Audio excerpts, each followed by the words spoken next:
നമസ്കാരം dear friends.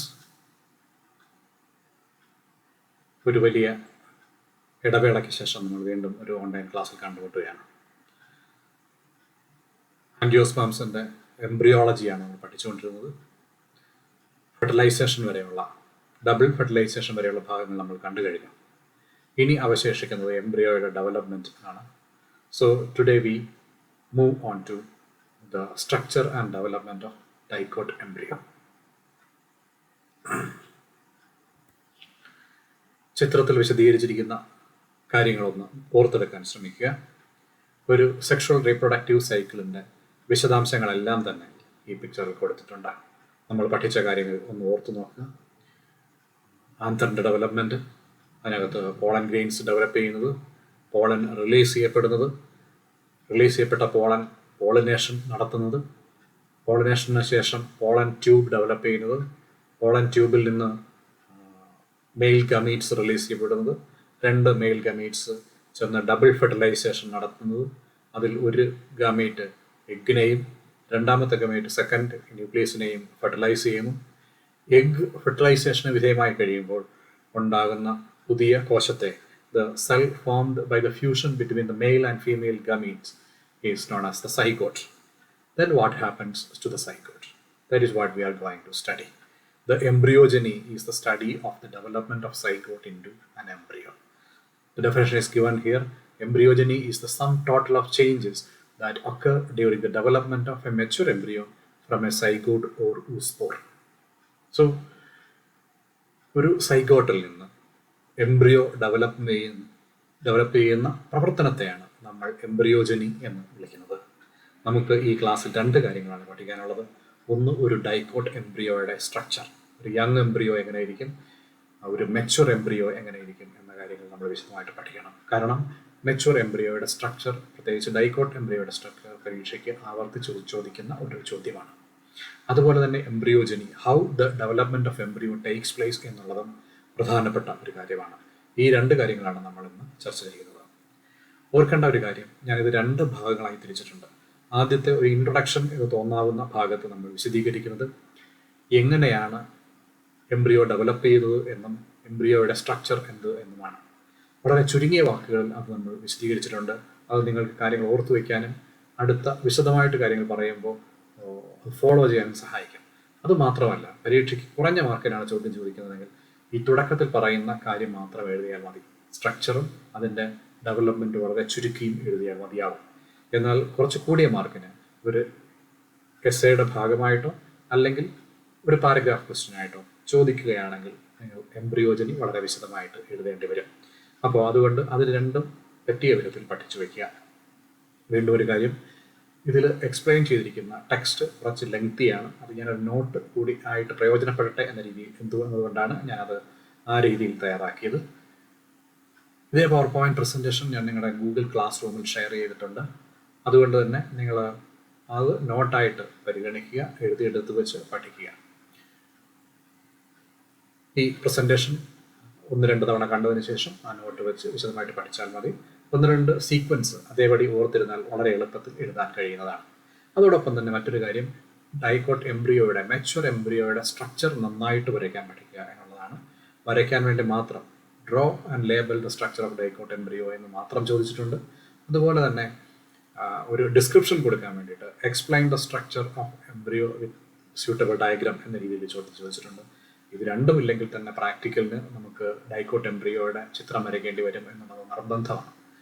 ഒരു sure question ആണത്. അതുകൊണ്ട് തന്നെ ഡൈക്കോട്ട് എംബ്രിയോയുടെ സ്ട്രക്ചർ നന്നായിട്ട്, സെല്ലുലാർ സ്ട്രക്ചർ തന്നെ നന്നായിട്ട് വരയ്ക്കാൻ പഠിക്കുക. So let us move on to the embryogeny. So what happens to the zygote? In a typical dicot zygote, the zygote elongates and then divides by a transverse wall into 2 unequal cells. Zygote ഒരു transverse wall വഴി 2ആയിട്ട് divide ചെയ്യുന്നു. The larger basal cell is called suspensor cell.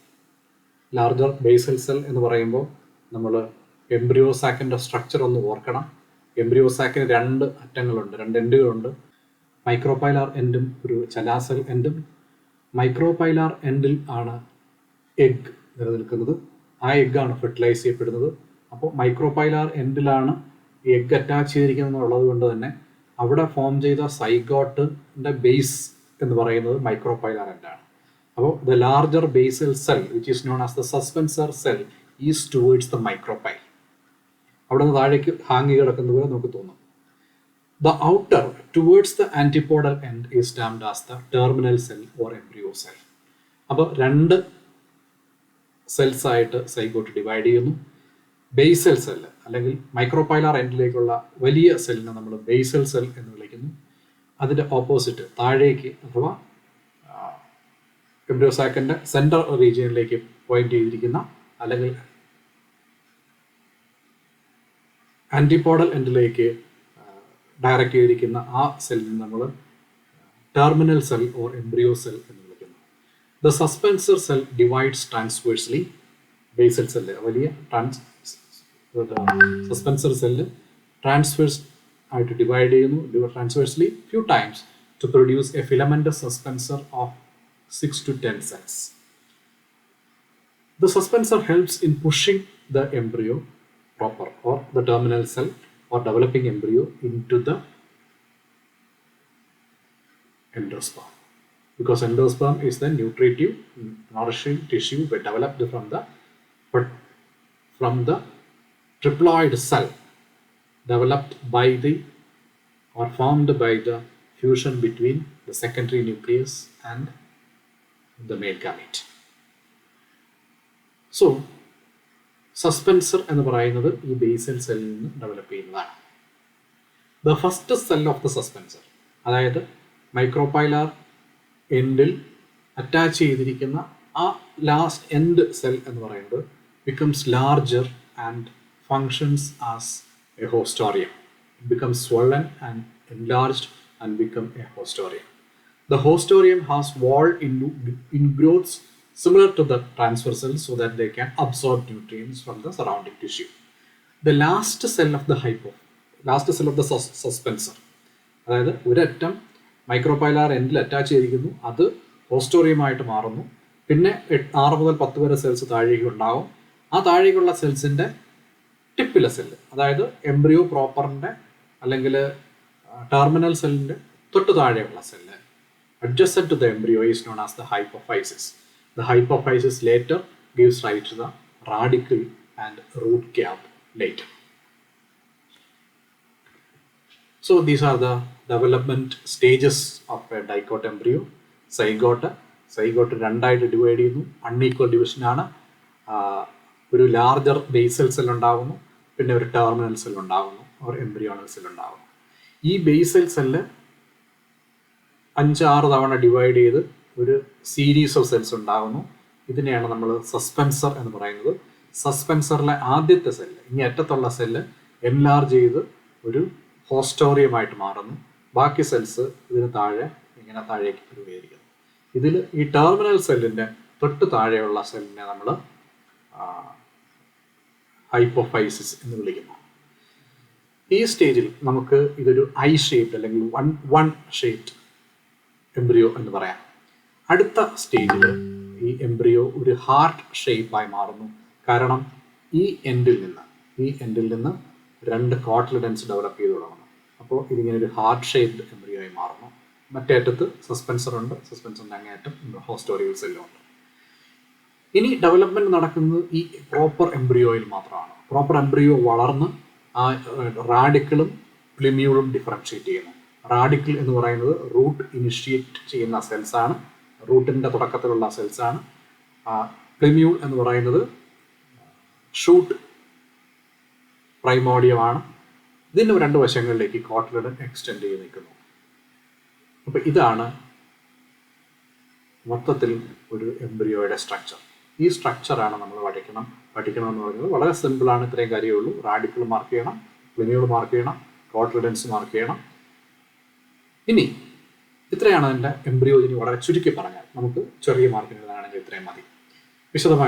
കുറച്ചുകൂടി വിശദമായിട്ടൊന്ന് കാണണം, അത് നമുക്ക് അടുത്തുള്ള സ്ലൈഡുകളിൽ കാണാം. ഇനി എന്താണ് ഇതിൻ്റെ സ്ട്രക്ചർ എന്ന് ചോദിച്ചാൽ, നമ്മൾ ഡൈക്കോട്ട് എംബ്രിയോയുടെ സ്ട്രക്ചർ എക്സ്പ്ലെയിൻ ചെയ്യേണ്ടത് ഇങ്ങനെയാണ്. A typical dicotyledonous embryo consist of an embryonal axis and two cotyledons. So this is the embryonal axis and two cotyledons. The part of embryonal axis above the level of cotyledons is called epicotyle. ഈ embryonal axis-ന്റെ ഭാഗം above the level of cotyledons, ഈ കോട്ടിലിഡന്റെ ലെവലിന് മുകളിലായിട്ട് കാണപ്പെടുന്ന ഈ ഭാഗത്തെയാണ് നമ്മൾ epicotyl എന്ന് വിളിക്കുന്നത്. It terminates with stem tip. എപ്പിക്കോട്ടൈലിന്റെ ടിപ്പ് ഈ പ്ലിമ്യൂൾ എന്ന് പറയുന്ന സ്റ്റെം ടിപ്പ് ആയിരിക്കും. Future it terminates with the stem tip called as the plumule. This is the future shoot tip. The part below the level of the cotyledons, ഈ കോട്ടിലിഡൻസിന്റെ താഴെ കാണുന്ന ഈ എൻഡ് എന്ന് പറയുന്നത്, this end is called as the hypocotyl which terminates in the root tip. അത് കഴിഞ്ഞ് root cap form ചെയ്യുന്നത് നമ്മൾ പറഞ്ഞു കഴിഞ്ഞു, ഹൈപ്പോഫൈസിസിൽ നിന്നാണ് എന്നുള്ള കാര്യം. അപ്പോൾ ഈ റാഡിക്കലാണ് പിന്നീട് റൂട്ടായിട്ട് മാറുന്നത്. The root tip is covered with the calyptra. So this is the structure of a dicot, mature dicot embryo. So you have to study this structure and draw the other diagram which is seen in the previous slide. You have to draw this cellular diagram. So you can understand the structural organization from this figure, but you have to draw a neat diagram if it is asked. Otherwise, you can draw this and point out the regions. So this is, in brief, this is what we have to study about the dicot embryo. Now we will move on to the embryogeny in detail. So how the development of embryo takes place in dicots. The mode of origin of the four-celled pro-embryo and the contribution made by each of these cells makes the base for the classification of the embryonal type. അത്രയൊന്നും പറഞ്ഞാൽ ഇത്രയേ ഉള്ളൂ. ചുരുക്കത്തിൽ നമുക്ക് ഈ പറഞ്ഞ pattern എന്ന് പറയുന്നത് ഒരു യൂണിഫോം പാറ്റേൺ അല്ല. എല്ലാ പ്ലാന്റ്സിലും ഇങ്ങനെയല്ല കാണപ്പെടുന്നത്. പ്ലാന്റ്സിനനുസരിച്ച് വ്യത്യാസമുണ്ട്. നമുക്കൊരു 5 മേജർ ടൈപ്പ് ഐഡന്റിഫൈ ചെയ്യാൻ പറ്റും ഡൈക്കോട്ട് എംബ്രിയോയിൽ. ഈ 5 ടൈപ്പും ബേസ് ചെയ്തിരിക്കുന്നത് 5 തരം ഡെവലപ്മെന്റിനെയാണ്. ആ ഡെവലപ്മെന്റിലെ വ്യത്യാസം എന്ന് പറയുന്നത് ഈ ടെർമിനൽ സെല്ലിലെ 4 സെൽഡ് സ്റ്റേജിൽ, ടെർമിനൽ സെല്ല് ഡിവൈഡ് ചെയ്ത് റീഡിവൈഡ് ചെയ്ത് 4 സെൽഡ് കണ്ടീഷനിൽ എത്തുന്ന സമയത്ത് ഇതിൽ ഏതൊക്കെ സെൽസ് ഏതൊക്കെ എംബ്രിയോ ഡെവലപ്മെന്റിന് കോൺട്രിബ്യൂട്ട് ചെയ്യുന്നു എന്നതിനെ അടിസ്ഥാനമാക്കിയാണ് നമ്മൾ ഡിഫറെൻറ്റ് ഫോംസ് പറയുന്നത്. അതായത് സൈഗോട്ട് ഡിവൈഡ് ചെയ്യുന്നു, ഡിവൈഡ് ചെയ്തിട്ട് 4 സെൽഡ് സ്റ്റേജിലെത്തുന്നു. ഈ 4 സെൽഡ് സ്റ്റേജിൽ ഏതൊക്കെ സെൽസ് പ്രോപ്പർ എംബ്രിയോയുടെ സ്ട്രക്ചറിൻ്റെ ഭാഗമായിട്ട് മാറുന്നു എന്നുള്ളതിൻ്റെ ബേസ് ചെയ്താണ് നമ്മൾ 5 ഗ്രൂപ്പുകളാക്കി തിരിച്ചിട്ടുണ്ട്. എങ്കിൽ നമ്മൾ വിശദമായിട്ട് പഠിക്കാൻ പോകുന്നത് ഏറ്റവും കോമൺ ആയിട്ടുള്ള ക്രൂസിഫറയിൽ കാണപ്പെടുന്ന ടൈപ്പാണ്. പക്ഷേ ഈ 5 ടൈപ്പിൻ്റെ ക്ലാസിഫിക്കേഷൻ പഠിച്ചു വെച്ചിരിക്കണം. ഒരുപക്ഷെ ചോദിക്കുകയാണെങ്കിൽ എഴുതാൻ കഴിയണം. സാധ്യത കുറവാണ്, എങ്കിലും ഓർത്ത് വെച്ചേക്കുക. പിന്നീടുള്ള പഠനത്തിന് ഇത് ഓർത്ത് വെച്ചിരിക്കുന്നത് സൗകര്യപ്രദമായിരിക്കും. കാരണം നമ്മൾ ഫാമിലി വൈസ് ബോട്ടണി കൂടുതൽ സ്പെഷ്യലൈസ് ചെയ്യുകയാണെങ്കിൽ ഫാമിലി വൈസ് നമുക്ക് ഒരുപാട് കാര്യങ്ങളിൽ ഈ എംബ്രിയോളജി അപ്ലൈ ചെയ്യേണ്ടതുണ്ട്. Even from the plant breeding studies to the tissue culture studies in the somatic embryo development, in biotechnology. In all these conditions, we have to have a thorough knowledge of the embryogeny of the particular species, and it is based on this classification. Based on the family, the structure and appearance differs. So it will help you in your future studies. So please understand and try to understand what happens. First type എന്ന് പറയുന്നത് the terminal cell of the two-celled pro-embryo divides by longitudinal wall. അതായത് രണ്ടായിട്ട് divide ചെയ്ത ശേഷം ഒരു longitudinal വാൾ വഴി വീണ്ടും divide ചെയ്യും. അപ്പോൾ 4 സെൽഡ് സ്റ്റേജ് ആയി. അതിൽ തന്നെ ഈ 4 സെൽഡ് സ്റ്റേജിൽ ക്രൂസിഫർ ടൈപ്പ് എന്നറിയപ്പെടുന്നതിൽ the basal cell plays little or no role in the development of the embryo. നമ്മൾ നേരത്തെ എക്സ്പ്ലെയിൻ ചെയ്ത ഈ ടൈപ്പാണ്. അതായത് ബേസൽ സെല്ലിന് പ്രത്യേകിച്ച് റോളൊന്നുമില്ല. But in the case of astrad type means Astraceae family type എന്നുള്ളതാണ്. Astrad type, basal and terminal cells play important role in the development of embryo. ഇനി ഇത് രണ്ടും 2-celled pro embryo ലോഞ്ചിറ്റ്യൂഡിനൽ വാൾ വഴി ഡിവൈഡ് ചെയ്തതിന് ശേഷമുള്ള condition ക്ലാസിഫിക്കേഷനാണ്. ഇനി അങ്ങനെ അല്ലെങ്കിൽ the terminal cell of the 2-celled pro embryo divides by a transverse wall. Basal cell plays a little or no role in the development of embryo. Basal cellന് ഒരു റോളും ഇല്ല.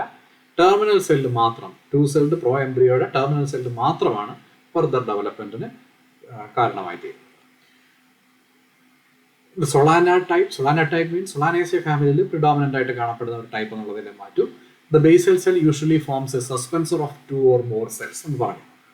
ഈ 4 സെൽഡ് പ്രോ എംബ്രിയോയിൽ ബേസൽ സെല്ല് സസ്പെൻസറിൻ്റെ function ഒന്നോ അത്യധികമോ suspensor cells ആയിട്ട് മാറുകയാണെങ്കിൽ നമ്മൾ സൊളാനാൽ ടൈപ്പ് എന്നാണ് പറയുക. സൊളാനേസിയ ഫോമായിട്ട് കാണപ്പെടും. അതേസമയത്ത് കാരിയോഫില്ലോൾ ടൈപ്പിൽ basal cell does not divide further, ഡിവിഷനേ ഇല്ല. ആ ബേസൽ സെല്ല് അതേപോലെ തന്നെ നിൽക്കും, എൻലാർജ് ചെയ്യുന്നു. ചിനപോഡിയേസി എന്ന് പറയുന്ന ഫാമിലിയിൽ കാണപ്പെടുന്നത് both basal cell and terminal cell take part in the development of the embryo. അപ്പോൾ ഈ ഡിഫറൻസിനനുസരിച്ച് നമ്മൾ ക്ലാസിഫൈ ചെയ്ത് വെച്ചിരിക്കുന്നതേ ഉള്ളൂ. വളരെ വലിയ സിഗ്നിഫിക്കൻസ് ഒന്നുമില്ല എങ്കിൽ പോലും ചില ഗ്രോത്ത് പാറ്റേൺസ് ഒക്കെ അനലൈസ് ചെയ്യുമ്പോൾ എന്തുകൊണ്ട് ഈ പ്ലാന്റിൽ ഇങ്ങനെ വന്നു എന്ന് പറയുമ്പോൾ ബേസിക്കായിട്ട് ഇങ്ങനെ ഒരു മെക്കാനിസം അല്ലെങ്കിൽ ഒരു വേരിയേഷൻ അത് കാണപ്പെടുന്നുണ്ട് എന്നുള്ളൊരു ഐഡിയ ഉണ്ടായിരിക്കുന്നത് നല്ലതാണ്. അപ്പോൾ ഇനി നമ്മൾ പഠിക്കാൻ പോകുന്നത് development of dicot embryo in Capsella bursa pastoris. ഇത് പരീക്ഷയ്ക്ക് ഇങ്ങനെ തന്നെ ചോദിച്ചിട്ടുണ്ട്. അപ്പോൾ ഡൈക്കോട്ട് എംബ്രിയോയുടെ ഡെവലപ്മെന്റ് എന്ന് മാത്രം പഠിച്ചിട്ട് പോയാൽ ഒരു ചെറിയ കൺഫ്യൂഷൻ കഴിഞ്ഞ വർഷങ്ങളിൽ കുട്ടികൾക്ക് ഉണ്ടായതായിട്ട് ഉള്ളതുകൊണ്ടാണ് ഞാൻ വളരെ കൃത്യമായിട്ട് ആ പേര് തന്നെ എഴുതി വെച്ചത്. കാരണം അങ്ങനെ ഓർത്തിരിക്കുക. Explain the development embryogeny in Capsella bursa pastoris എന്നായിരുന്നു ക്വസ്റ്റ്യൻ. കാര്യമൊന്നുമില്ല. Crucifer type of embryo development, most common type in the dicot, അത് പഠിക്കുക, അത് എഴുതുക എന്നുള്ളത് മാത്രമേ ഉള്ളൂ. സോ കാപ്സല്ല ബേഴ്സ പാസ്റ്റോറിസ് എന്ന് പറയുന്നത് ക്രൂസിഫറെ ഫാമിലിയിൽ വരുന്ന ഒരു പ്ലാന്റ് ആണ്. ആ പ്ലാന്റിലെ എംബ്രിയോയുടെ പടമാണ് നമ്മൾ കണ്ടത്. എംബ്രിയോ കോട്ടലൻസ് ഇങ്ങനെ വളഞ്ഞിരിക്കുന്നു. അത് അതിൻ്റെ ഇൻഹറൻ്റ് ആയിട്ട് അതിൻ്റെ ഓവ്യൂവിൻ്റെ ഷേപ്പ് അങ്ങനെ ആയതുകൊണ്ടാണ്. അപ്പോൾ അതാണ് നമ്മൾ വിശദമായിട്ട് പഠിക്കാൻ പോകുന്നത്. ഹാൻസ്റ്റെയിൻ 1870, വളരെ വളരെ കാലങ്ങൾ മുമ്പാണ് ഇത് വർക്കൗട്ട് ചെയ്തത്. Development of embryo in Capsella bursa pastoris, it's member of Cruciferae. കാര്യം സിമ്പിളാണ്. The oospore divides transversely forming 2 cells. നേരത്തെ പറഞ്ഞതുപോലെ a terminal cell and a basal cell.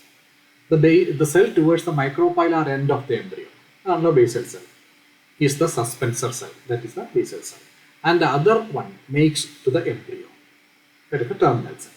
The terminal cell by subsequent divisions gives rise to the embryo, while the basal cell contributes the formation of the suspensor. നേരത്തെ പറഞ്ഞ അതേ കാര്യം തന്നെയാണ്. The terminal cell. ഇനി എന്താണ് terminal cell സംഭവിക്കുന്നതാണ് നമ്മൾക്ക് പുതുതായിട്ട് പഠിക്കാനുള്ളത്. ശ്രദ്ധിച്ച് കേൾക്കുക.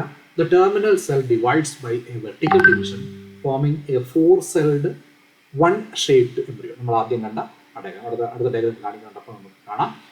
The terminal cell divides by a vertical division forming a 4-celled 1-shaped embryo. In certain plants, the basal cell also forms the hypocotyl. നേരത്തെ പറഞ്ഞ root end of the embryo ഹൈപ്പോകോട്ടൈലിന്റെ ഭാഗമായിട്ട് അല്ലെങ്കിൽ റൂട്ട് ക്യാപ്പായിട്ട് മാറുന്നത്, കലിപ്റ്ററായിട്ട് മാറുന്നത് എന്ന് പറഞ്ഞു. ഹൈപ്പോകോട്ടൈലിന്റെ ഭാഗമായിട്ട് മാറുന്നത് ഹൈപ്പോഫൈസിസ് എന്ന് പറയുന്ന സെല്ലായിട്ട് ഈ ബേസൽ സെല്ലിന്റെ ഇങ്ങേയറ്റത്തുള്ള സെല്ല് ഫംഗ്ഷൻ ചെയ്യുമെന്ന് പറഞ്ഞിരുന്നു. So in addition to suspensor, in certain plants the basal cell also forms the hypocotyl. The terminal cell of the 4-celled pro embryo, ഇനിയാണ് ശ്രദ്ധിക്കേണ്ടത്. Terminal cells of the 4-celled pro embryo divides vertically at right angles to the first vertical wall, forming 4 cells. Terminal cells 4 cells ഉണ്ട് ഇവിടെ. അതിൽ ഏറ്റവും മുകളിലുള്ള 2 cells വീണ്ടും vertical division നടക്കും, right angles to the first division, so that now each of the 4 cells divides transversely and forming an octet. ഈ 4 cell ഒരു തവണ അവിടെ ഡിവൈഡ് ചെയ്ത് octant form ചെയ്യും. This octant stage is very important with respect to the development of different organs. അതുകൊണ്ടാണ് നമ്മൾ ആ stage പ്രത്യേകം എടുത്ത് പറയുന്നത്, octant സ്റ്റേജിലേക്ക് എത്തുന്നത്. അതായത് എംബ്രിയോ പ്രോപ്പർ അല്ലെങ്കിൽ ടെർമിനൽ സെല്ല് ഡിവൈഡ് ചെയ്ത് റീഡിവൈഡ് ചെയ്ത് 8-celled കണ്ടീഷൻ എത്തുന്നു എന്ന് മാത്രം ഓർത്താലും മതി. So this is the stage in which that we have discussed. This is the zygote, undergo division, basal cell and a terminal cell. It undergo further division. This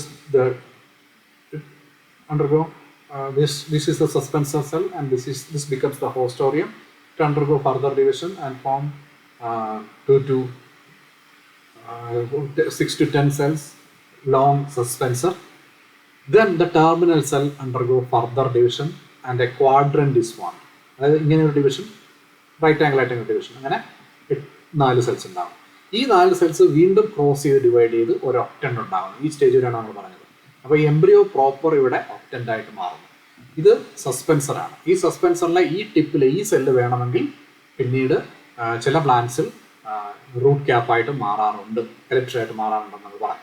അപ്പോൾ this is the octant embryo terminal cell. The terminal cell became the octant. Then what happens? The 4 cells next to the suspensor, അതായത് ഈ സസ്പെൻസറിന് തൊട്ടടുത്തുള്ള ഈ താഴത്തെ ഈ 4 cells or posterior octants, ഈ ഒക്ടന്റിലെ posterior cells, ഇത് ടിപ്പാണ് ആന്റിയുടെ എൻഡായിട്ട് കണക്കാക്കി കഴിഞ്ഞാൽ അതിൻ്റെ ഈ ഒക്ടന്റിലെ posterior cells make the epibasal or anterior octant. The epibasal octant gives rise to the plumule and the cotyledon, whereas the hypobasal octant gives rise to the hypocotyl with the exception at its tip. Exception of its tip. അതായത് നമുക്കിവിടെ നോക്കിക്കഴിഞ്ഞാൽ ഈ ഒക്ടന്റിൽ ഇതാണ് octant. ഈ ഒക്ടന്റിൽ താഴെയുള്ളത് epibasal octant gives rise to the plumule. ടിപ്പിലുള്ളത് പ്ലിമ്യൂളായിട്ട് മാറുന്നു. Hypobasal cell octant gives rise to the hypocotyl with the exception of tip. ആ ടിപ്പ് ബാക്കി ഹൈപ്പോകോട്ടൈലായിട്ട് മാറുന്നു. നൗ ഓൾ ദ 8 സെൽസ്, ഈ 8 സെൽസ് ഒരു ഗ്ലോബായിട്ട് സങ്കല്പിച്ചാൽ ഓൾ ദ 8 സെൽസ്, കാരണം ഇത് ഒറ്റ ലെയർ തിക്നെസ് ആണെന്ന് ഓർക്കണം. ഒറ്റ ലെയർ 2 ലെയർ തിക്നെസ്. ആദ്യം ഇങ്ങനെ ഒരു ഡിവിഷൻ നടന്നു, പിന്നെ റൈറ്റ് ആംഗിളിൽ ഒരു ഡിവിഷൻ നടന്നു, 4 സെൽസായി, പിന്നെ ക്രോസ് ഡിവിഷൻ നടന്നു. അപ്പോൾ ഓരോ സെൽസേ ഉള്ളൂ ഒക്ടന്റിൽ. ഒരു ബോള് ആദ്യം ഒരു വശത്ത് മുറിച്ചു, പിന്നെ റൈറ്റ് ആംഗിളിൽ മുറിച്ചു, പിന്നെ ക്രോസ് ആയിട്ട് മുറിച്ചു. ആ രീതിയിൽ ആലോചിച്ചു നോക്കുക. 8 കഷ്ണമായിട്ടിരിക്കുകയാണ്. ഈ 8 കഷ്ണമായിട്ടിരിക്കുന്ന 8 സെൽസും undergo periclinal division. Periclinal division നടക്കുമ്പോൾ ഇങ്ങനെ ആണ് ഡിവൈഡ് ചെയ്യുന്നത്. ഈ ഡിവിഷൻ നോക്കുക, ഇങ്ങനെ ഒരു ഡിവിഷനാണ് നടക്കുന്നത്, പെരിക്ലൈനൽ ഡിവിഷൻ. പെരിക്ലൈനൽ ഡിവിഷൻ നടന്നാൽ അപ്പോൾ എന്താണ് സംഭവിക്കുക? 2 layers of cells are formed, an outer layer and an inner layer. Inner layer of 8 cells and outer layer of 8 cells. Then what happens? This is the most important thing. The outer cells divide further by anticlinal division, forming a peripheral layer of epidermal cells, the dermatogen. Epidermis ആയിട്ട് പിന്നീട് മാറുന്ന ഡെർമാറ്റോജൻ ആയിത്തീരുന്നത് ഈ പെരിഫറിയിലുള്ള ഒരു layer of cells ആണ്. അപ്പോൾ epidermal cells ഒരു ലെയറേ ഉള്ളൂ എന്നുള്ളതുകൊണ്ട് ഫർദർ പെരിക്ലൈനൽ ഡിവിഷൻസ് അവിടെ സംഭവിക്കുന്നില്ല. ആൻറ്റിക്ലൈനൽ ഡിവിഷൻസ് വഴി ഇതിൻ്റെ നമ്പർ കൂടി സിംഗിൾ ലെയർ ആയിട്ട് വെക്കുകയാണ് ചെയ്യുന്നത്. The inner cells divide by longitudinal and transverse divisions, both പ്ലെയിൻസിൽ ഡിവിഷൻ നടക്കും, forming periblem beneath the dermatogen. ഈ ഡെർമാറ്റോജൻ്റെ തൊട്ട് താഴെയുള്ളത് പെരിബ്ലം ആയി മാറുന്നു. നടുക്ക് പ്ലീറോം എന്ന് പറയുന്ന ഒരു ലെയർ ഡിഫറൻഷിയേറ്റ് ചെയ്യുന്നു. ഈ പെരിബ്ലം ആണ് കോർട്ടക്സ് ആയിട്ട് മാറുന്നത്, പ്ലീറോം ആണ് സ്റ്റീൽ ആയിട്ട് മാറുന്നത്, അതായത് എൻഡോഡെർമിസിനകത്തുള്ള പോർഷനായിട്ട് മാറുന്നത്. അപ്പോൾ ഈ ഒരു സ്റ്റേജിൽ, ഒക്ടന്റ് സ്റ്റേജിൽ പെരിക്ലൈനൽ ഡിവിഷൻ നടക്കുന്നതോടുകൂടി നമ്മുടെ ഓണ്ടോജനിയിൽ ഒരു ഫിക്സേഷൻ വരികയാണ്. ഈ ഓരോ ലെയറും ഓരോ ഓർഗനായിട്ട് അല്ലെങ്കിൽ ഫങ്ഷൻ ചെയ്യുന്ന സെൽസ് ആയിട്ട് മാറുകയാണ് ചെയ്യുന്നത്. ഏറ്റവും ഔട്ടർ മോസ്റ്റ് ഉള്ള എപ്പിഡെർമൽ ലെയർ, അതായത് നമ്മുടെ പെരിഫറൽ ലെയർ എപ്പിഡെർമൽ സെൽസ് അല്ലെങ്കിൽ ഡെർമാറ്റോജനായിട്ട് മാറുന്നു. തൊട്ടകത്തുള്ള സെൽസ് വീണ്ടും ഡിവൈഡ് ചെയ്ത് റീഡിവൈഡ് ചെയ്ത് 2 ലെയറായി മാറുന്നു. അതിൽ എപ്പിഡെർമിസിന് തൊട്ടകത്തുള്ളത് അല്ലെങ്കിൽ ഈ ഇന്നർ ലെയറിനകത്ത് ഇന്നർ ലെയറിലെ പുറത്തെ ഭാഗം പെരിബ്ലം ആയി മാറുന്നു. ഏറ്റവും കോർ റീജിയൻ പ്ലൂറോമായിട്ട് മാറുന്നു, which becomes the stele of the tissue. At a time of development of the octant stage of the embryo, 2 basal cells divide transversely, forming 6 to cell filament. സസ്പെൻസറിന്റെ development ആണ് പറയുന്നത്. The suspensor, which attaches its maximum development by the time embryo attains globular stage. The suspensor, അപ്പോൾ ഈ suspensor എന്ന് പറയുന്നത് 6 മുതൽ 10 വരെ cells നീളമുള്ളതാണ്. അതിൽ അങ്ങേ അറ്റത്തുള്ള സെൽ എന്ന് പറയുന്നത് ഹോസ്റ്റോറിയമാണ്, കുറച്ച് വലിയ സൈസായി മാറി. അപ്പോൾ ഈ ലെങ്ത് വൈസ് മാത്രമാണ് ഡിവൈഡ് ചെയ്ത് വരുന്നത്. അപ്പോൾ ഈ സെൽസ് ഈ എംബ്രിയോയെ, ഒക്ടന്റ് സ്റ്റേജിലുള്ള എംബ്രിയോയെ താഴേക്ക് തള്ളി കൊണ്ടുവന്ന് ആ ഡെവലപ്പിംഗ് എൻഡോസ്പെർമിലേക്ക് അറ്റാച്ച് ചെയ്യും, എൻഡോസ്പെർമിലേക്ക് പുഷ് ചെയ്യും, so that it can absorb nutrients from the endosperm. The distal cell of the suspensor it's much larger, നമ്മൾ പറഞ്ഞു, than the other cells and act as a host area. The lowermost cell of the suspensor. അതായത് പോസ്റ്റോറിയമായിട്ട് work ചെയ്യുന്ന സെല്ലിൻ്റെ നേരെ opposite എൻ്റെ ഉള്ളത്, അതായത് നമ്മുടെ എംബ്രിയോയുടെ 8 സെല്ലിൻ്റെ എംബ്രിയോയുടെ ചേർന്നിരിക്കുന്ന cell functions as the hypophysis. By further division the hypophysis develop into root cap. അത് ഓർത്തിരിക്കുക. കലിപ്ട്ര അല്ലെങ്കിൽ റൂട്ട് ക്യാപ്പായിട്ട് മാറുന്നത് ഈ സെല്ലാണ് എന്നുള്ളത് ഓർത്തിരിക്കുക. ഈ ഒരു പോർഷൻ വളരെ ഇമ്പോർട്ടൻ്റ് ആണ്, ഓർത്തിരിക്കുക.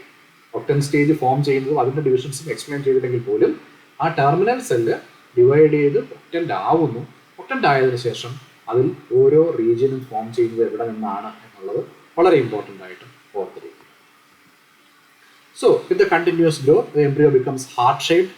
Why this heart shape is formed? Because heart shape is formed by the development of the cotyledons on the sides of the plumule. Plumule side കൂടെ മുമ്പോട്ട് വളർന്ന് അത് ഒരു കോട്ടിലിഡൻ്റെ ഇനിഷ്യൽ സ്റ്റേജിൽ നമുക്ക് ഹാർട്ട് ഷേപ്പ് ആകുന്നു. The mature embryo consists of a short axis and 2 cotyledons. Each cotyledon appears on either side of the hypocotyle. In most dicotyledons, the general course of embryogenesis is followed as seen in Capsella bursa pastors. അതാണ് നമ്മൾ ഈ പ്ലാന്റിൽ ടിപ്പിക്കലായിട്ട് പഠിച്ചത്. Most of the dicots, this is the pattern of development. So this is the diagram. You can see the developing embryo. This is the micropyle RNA. So this is the basal cell. Then the suspensor. This is the hostorium. The basal cell is the hostorium. Then the suspensor. At this end, we can see the developing embryo proper. Here we have the plumule initials, and here we have the radical initials. This is the suspensor. These are the parts of the integument and the embryo sac. So this is the development of embryo in dicots. Thank you.